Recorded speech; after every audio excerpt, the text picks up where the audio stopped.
సౌందర్యలహరి 10వ శ్లోకము. భావము భావార్థము. సుధాధారాసారైః చరణయుగళాంత విగళితైః ప్రపంచం సించంతి పునరపి రసామ్నాయమహసా అవాప్య స్వాం భూమిం భుజగనిభమధ్యుష్టఫలయాం స్వమాత్మానం కృత్వా స్వపిషికులకుండే కుహరిణీ.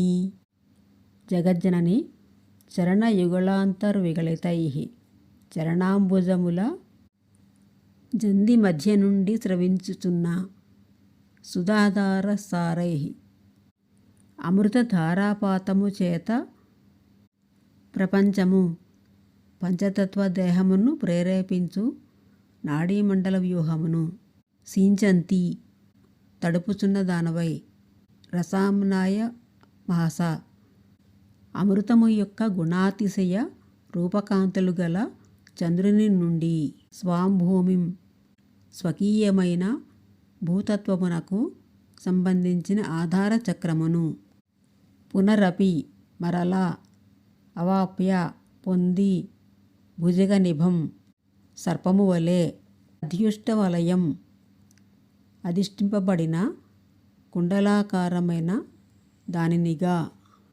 స్వమాత్మానం తనదగు నిజరూపమును కృత్వా చేసి లేదా పొంది కుహరిణి తామర పువ్వు బొడ్డునందు ఉండు సన్నని రంధ్రము వంటిదైన కుల పృథ్వీతత్వము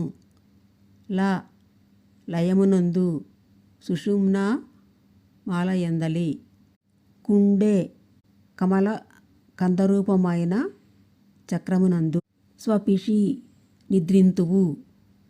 తల్లి జగజ్జనని నీ పాదముల జంట నడుమ జాలువారు అమృతపు ధారాపాతముచే శరీరమందలి 72,000 నాడీమండల మార్గము అంతయు తడిసి అమృతరూపకాంతులు గల చంద్రుని వీడి స్వస్థానమైన ఆధారచక్రము చేరి అక్కడ నీ స్వరూపమును కుండలాకారముగా నుండు సర్పము వలె గావించి తామర పువ్వు బొడ్డు వద్ద సన్నని రంధ్రము వలె నుండు మిక్కిలి సూక్ష్మమైన సుషుమ్నా మార్గము క్రింద కొన వద్ద గల ఆధార చక్రము క్రింద కుండలిని శక్తివై నిద్రింతువు. ఈ శ్లోకం సహస్రార చక్రమును చేరే విధానాన్ని వివరిస్తోంది. అయితే సాధకులు తమంత తాముగా ఈ విధానాన్ని సాధన చేయరాదు. సిద్ధుడైన గురువు పర్యవేక్షణలోనే చేయాలి.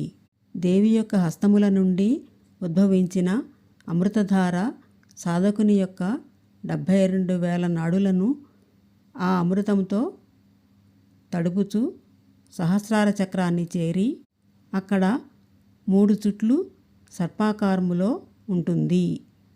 ఓ తల్లి, నీ పాదద్వంద్వము నుండి స్రవించిన అమృతధారల చేత సాధకుని శరీరంలోని 72,000 నాడీమండలము తడిపిన తరువాత ఆ చంద్రమండలం వదిలి స్వస్థానమైన మూలాధార చక్రం చేరి అక్కడ నీ అసలు రూపంతో పాము వలె స్వయంభూలింగానికి 3.5 చుట్లు చుట్టుకొని కుండలిని శక్తివై నిద్రావస్థలో ఉంటావు.